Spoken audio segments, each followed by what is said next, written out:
So hi everyone and once again welcome back to the another YouTube video. उम्मीद है आप सभी लोग अच्छे होंगे। तो इस वीडियो में हम लोग बात करने वाले हैं माल्टा की लेटेस्ट अपडेट के बारे में। और ये लेटेस्ट अपडेट है, उनकी जो चेकलिस्ट है वो दोबारा से अपडेट होकर आई है। जो भी लोग अभी स्टूडेंट वीज़ा के लिए प्रिपेयर कर रहे हैं या फिर वो आना चाहते हैं माल्टा के स्टडी वीज़ा पे, तो जो चेकलिस्ट है वो दोबारा अपडेट की गई है। उस चेकलिस्ट के हिसाब से जो जो डॉक्यूमेंट की रिक्वायरमेंट है वो मैं आप लोगों को इस वीडियो में बताने वाला हूँ। और ये जो डॉक्यूमेंट है ये आपके लिए one of the most important document है, क्योंकि इन्हीं के बेस पर आपका वीज़ा आएगा। जो इंटरव्यू है, इंटरव्यू का इसमें 10% का पार्ट होता है, लेकिन जो डॉक्यूमेंट का पार्ट है वो 90% है। सो मेक श्योर कि जब भी आप अपनी फाइल लगा रहे हो माल्टा के लिए या फिर किसी और कंट्री के लिए, तो सबसे पहले आपके जो डॉक्यूमेंट है वो चेकलिस्ट के अकॉर्डिंग होने चाहिए। तो जो भी डॉक्यूमेंट है वो मैं आप लोगों को वन बाय वन एक्सप्लेन कर रहा हूँ। साथ के साथ आप स्क्रीन पे भी देख सकते हो जो जो डॉक्यूमेंट की इनको रिक्वायरमेंट है वो मैं एक्सप्लेन करने जा रहा हूँ इस वीडियो में। So first of all is fully filled in visa application form sign by the applicant. जो आपका एप्लीकेशन फॉर्म होता है, सबसे पहले तो आपको उसकी रिक्वायरमेंट होती है। आप लोगों को ऑब्वियस सी बात है, अगर आप किसी कंट्री के लिए अप्लाई कर रहे हो तो आपको एप्लीकेशन फॉर्म भरना ही होता है। तो एप्लीकेशन फॉर्म आप लोगों को मैंडेटरी है यहाँ पे, ठीक है। इसके बाद जो सेकंड है वो है पासपोर्ट, जो कि one of the most important document है with a validity of minimum 8 month from the date of appointment. जो उसकी वैलिडिटी होती है 10 साल की होती है, वो एटलीस्ट 8 मंथ तो लेफ्ट होनी ही चाहिए, ये इन्होंने बोला है इसमें, ठीक है। Third one is one passport size photo according to ICO standard. अब ये आईसीएओ स्टैंडर्ड है, ये एक्चुअल में ऐसा होता है कि 80% फेस और 20% बैकग्राउंड व्हाइट बैकग्राउंड के साथ होती है। जब भी आप किसी शॉप पर जाओ तो उनको स्पेशल बोल के चलो कि मुझे 80% फेस के साथ फोटो चाहिए, और या फिर मैं आप लोगों को मेंशन कर रहा हूँ यहाँ पर, आप उनको ये फोटो दिखा सकते हो और उसी फोटो के हिसाब से आप जो यहाँ पर है अपनी फोटो लगा सकते हो। एटलीस्ट 4 फोटो आपके पास होनी चाहिए। मैं तो कहता हूँ आप ज़्यादा करो, बट अब 4 तो आपके पास होनी ही चाहिए। So next one is school enrolment letter. इसमें कुछ 4-5 पॉइंट हैं जो कि कॉलेज की तरफ से आपको मिलते हैं, और ये सब चीज़ें आप लोगों को कॉलेज की तरफ से मेंशन होकर मिलती हैं जब भी आपको लेटर्स मिलते हैं कॉलेज की तरफ से। So details of course, duration of course, hours per weeks, proof of payment receipt और इनवॉइस नंबर्स में जो फोर्थ पॉइंट है ये सबसे मेन इंपॉर्टेंट, जो अभी रिसेंटली ऐड किया गया है।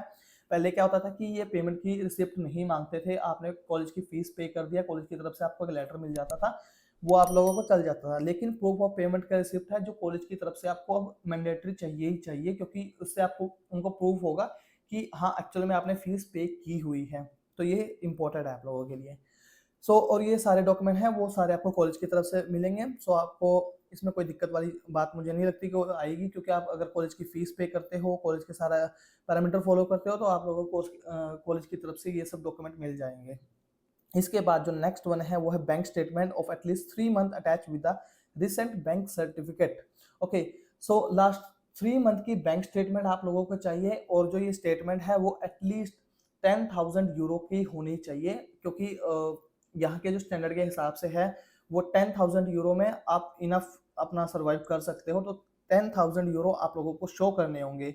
इंडिया के ऑलमोस्ट अभी के टाइम में 9,30,000 के आसपास बन रहे हैं, तो ये आप लोगों को शो करने ही होंगे उसमें।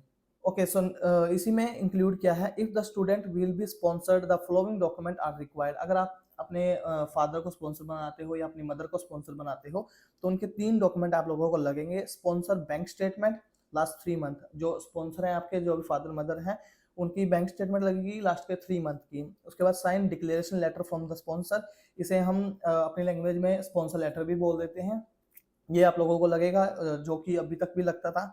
इसके बाद copy of identification of sponsor front and back, और आपके जो फादर या मदर जो भी आप स्पॉन्सर हैं आपके, उनकी जो या तो आधार कार्ड हो या उनका पासपोर्ट हो, उसकी फ्रंट और बैक दोनों की कॉपी लगेगी। इसके बाद 6 डॉक्यूमेंट है international bank card corresponding with bank statement providing front and back.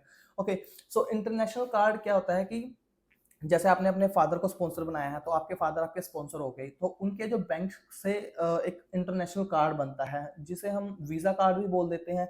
उसकी फ्रंट और बैक दोनों कॉपी लगेंगी। वो आप लोगों को यहाँ पर रिक्वायरमेंट है कि international bank card corresponding with bank statement provided. जो आपकी बैंक स्टेटमेंट आप लोगों ने, आपके स्पॉन्सर ने लगाई है, उसी बैंक का वो कार्ड बनेगा, ठीक है।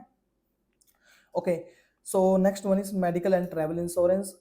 अगर MQF level 5 and over. Okay, so अगर आपका कोर्स MQF लेवल 5 से, अब MQF ये जो है ये आपके कोर्स का लेवल होता है। यहाँ पर क्या होता है कि जैसे हम 10th करते हैं, 12th करते हैं, फिर ग्रेजुएशन, फिर मास्टर्स, इनमें एक्चुअल में लेवल होते हैं। जैसे अभी लेवल 5 है, ये 12th के बाद होता है। अगर आपने 12th पास की है, उसके बाद आप ग्रेजुएशन में एडमिशन लेना चाहते हो तो लेवल 5 में आपका एडमिशन होगा। सो 4 पॉइंट मेंशन किए इन्होंने। First one is valid for Schengen area, जो 16 कंपनियां वैलिड है माल्टा के लिए, उनमें से आप किसी भी एक कंपनी का इंश्योरेंस बनवा सकते हो। सेकंड, इसमें कवरेज होनी चाहिए 30,000 यूरो की, बट 30,000 यूरो से ज़्यादा का आप कवरेज करो ताकि आपकी प्रोफाइल का इम्पैक्ट अच्छा जाए, क्योंकि 30,000 यूरो का जो इंश्योरेंस होता है वो बहुत स्लो होता है। तो मेक श्योर कि आप थोड़ा हाई लेवल का इंश्योरेंस कराओ, एटलीस्ट 1 लाख यूरो कवर करोगे ना, बहुत अच्छा है आप लोगों के लिए। पहले क्या होता था कि इंश्योरेंस 1 साल का बनता था, लेकिन अभी आपको सिर्फ 120 डेज का ही इंश्योरेंस चाहिए। आप 121 डेज का इंश्योरेंस करवाइए, आप लोगों के लिए इनफ होगा। पूरे साल का इंश्योरेंस कराने की जरूरत नहीं है आपको। Okay, must be valid for study purpose. Okay, obviously बात है, वो स्टडी पर्पस के लिए मेंशन किया जाएगा उसमें जब इंश्योरेंस बनाया जाएगा आपका। सो वो आप करा सकते हो, कोई बड़ी चीज़ नहीं है, ये तो बहुत नॉर्मल सी चीज़ है। बस इसमें चेंजेस क्या है कि आप पहले आपको 1 साल का कराना पड़ता था, अब आप 120 डेज का ही करा सकते हो। ठीक है, अगर आपका MQF level 4 and below. Okay, so अगर आपका लेवल 4 या उससे बिलो है, अब लेवल 4 का डिफरेंस क्या होता है कि जैसे काइंड ऑफ सेम होता है, +2 आपने किया और आप MQF लेवल 4 में एडमिशन ले रहे हो तो कोई दिक्कत नहीं है। लेकिन इसमें क्या होता है कि MQF लेवल 4 में कि आपको TRC कार्ड नहीं मिलती, आपको वीज़ा मिलता है पूरा 1 साल का। जैसे पहले आपको वीज़ा मिला 3 महीने का यहाँ पर एंटर होने के लिए, उसके बाद आपको 1 साल का वीज़ा और मिल जाएगा। ये इसमें MQF लेवल और MQF लेवल 5 में डिफरेंस होता है। सो ये आप लोगों को समझना पड़ेगा। इसमें भी सेम पॉइंट है, लेकिन जो ये valid for all duration of stating from the first point of entry in Schengen area and सब exit of Schengen area. Okay, so ये बनता है पूरा आपका 1 साल का। जितना भी आप यहाँ पर मतलब 1 साल रहोगे या 2 साल रहोगे, वो आपको इसमें कवर करना होगा अगर आपको लेवल 4 कोर्स है। ये 120 डेज का नहीं वैलिड होगा, पूरे साल का ही वैलिड होगा ये तो। बाकी सब चीज़ें सेम है इसमें।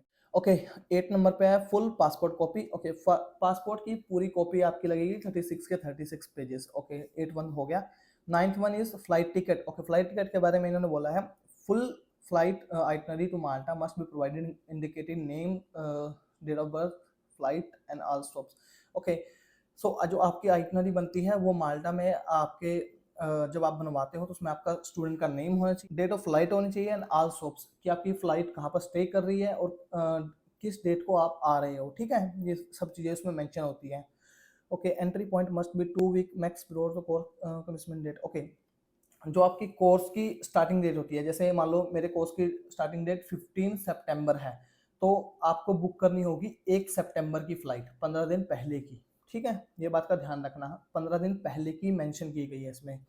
If the course is less than 6 month, return ticket following the end of course is required. Okay, अगर आपका कोर्स 6 महीने से कम है, जो कि most of the problem case में आप नहीं लोगे 6 महीने से कम का कोर्स, तो उसमें आपको रिटर्न टिकट भी दिखानी होगी, उसमें आपको रिटर्न टिकट ऐड करनी होगी। बाकी अगर आपका 1 साल का कोर्स है या 2 साल का कोर्स है तो उसमें रिटर्न टिकट की आपको रिक्वायरमेंट नहीं होती है।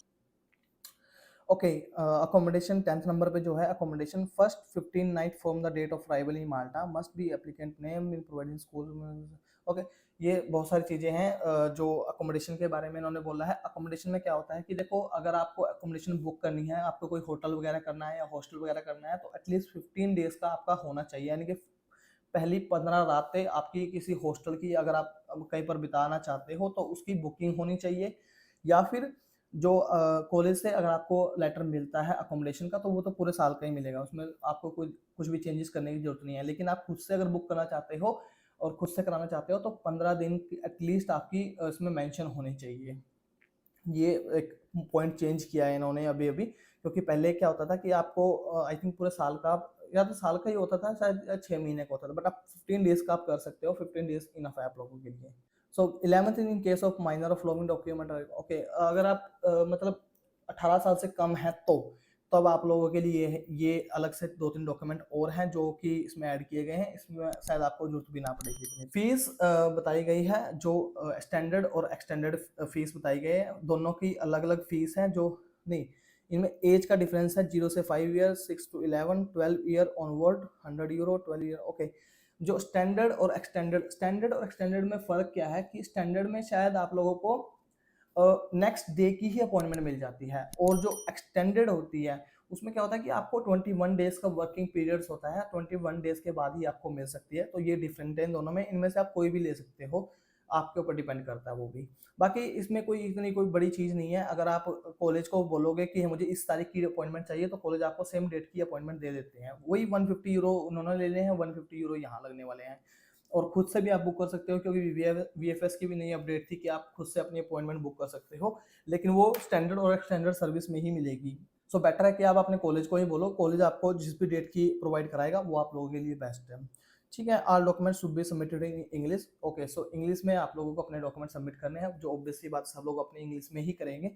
ठीक है, तो ये डॉक्यूमेंट है जो आप लोगों को जब आप वीएफएस में जाते हो तब आप लोगों को रिक्वायरमेंट होती है। ठीक है, इससे ज़्यादा डॉक्यूमेंट तो ये लगा लो आप कवर लेटर और एसओपी ये और ऐड कर सकते हो, क्योंकि एसओपी में आपका सारा कुछ मेंशन होता है कि मैं किस पर्पस के लिए जा रहा हूँ, क्यों मैं जा रहा हूँ, क्या मैं वापस आऊँगा, क्या मैं कोर्स में पढ़ूंगा, वो सब कुछ मेंशन होता है। तो एसओपी काइंड ऑफ आपका एक ब्रीफ दे देती है कि हाँ इस बंदे को इसके ये चीज़ें हैं और इस वजह से ये जाना चाहते हैं। ठीक है, और कवर लेटर में सारे डॉक्यूमेंट मेंशन होते हैं कि कवर लेटर में जितने भी डॉक्यूमेंट आपने लगाए हैं वो सब उसमें मेंशन किए जाते हैं। वो आप लोगों की फाइल जब प्रिपेयर की जाती है तो आप लोगों को दिए जाते हैं।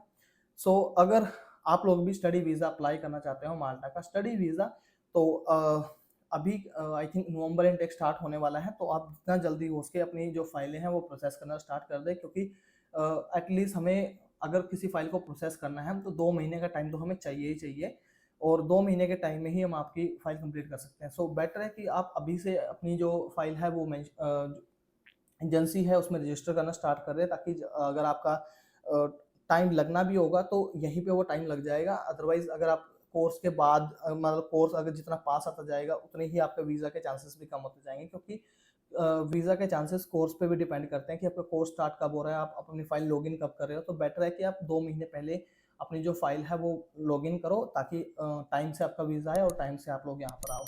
So that's all for today. I think सब डॉक्यूमेंट मैंने आप लोगों को बता दिए हैं। अगर आपकी कोई क्वेरी बचती है तो आप मुझे इंस्टाग्राम पर कॉन्टैक्ट कर सकते हो, इंस्टाग्राम का लिंक मैंने डिस्क्रिप्शन में प्रोवाइड करा रखा है। साथ के साथ अगर आपको अपनी फाइल लॉगिन करानी है या माल्टा का स्टडी वीज़ा का प्रोसेस स्टार्ट करना है तो जो डिस्क्रिप्शन है उसमें एक नंबर प्रोवाइड किया है मैंने, जो कि मेरी कंसल्टेंसी का नंबर है, और आप वहां जाकर उनसे बात कर सकते हो। उनसे बात करके आप अपनी सारी क्वेरी है जो स्टडी वीज़ा से रिलेटेड वो भी उनसे पूछ सकते हो, या फिर अपनी फाइल को लॉगिन कर सकते हो। So that's all for today. Hope so video थोड़ी बहुत इन्फॉर्मेटिव लगी होगी आपको। वीडियो अगर पसंद आई हो तो वीडियो को लाइक कर दीजिए, साथ में कर दीजिए सब्सक्राइब। मैं मिलता हूँ नेक्स्ट वीडियो में, तब तक के लिए जय हिंद, जय भारत।